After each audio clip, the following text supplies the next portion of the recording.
1 plus 2 gives us 3.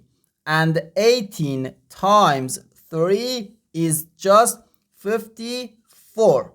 So 54 divided by 54, which equals 1. But this answer is not correct.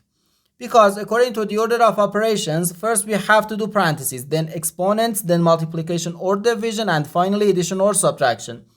Remember that multiplication and division have equal priority and we have to work from left to right. And the same applies to addition and subtraction. In this expression, we have one division, one multiplication, and one parenthesis. Inside this parenthesis, we have one addition.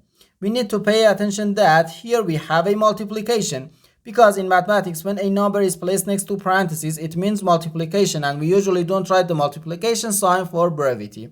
Okay, so first we have to do this parentheses, and after this parentheses, we have one division and one multiplication, and we have to work from left to right.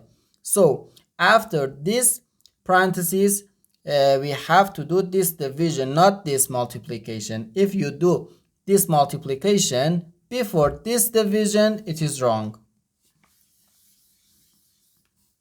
Okay, inside these parentheses, we have 1 plus 2, which gives us 3. So 54 divided by 18, then times 3.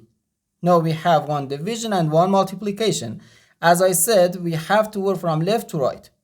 Okay, so first 54 divided by 18, which gives us 3. So 3 times 3 equals 9. And this is our final answer to this problem.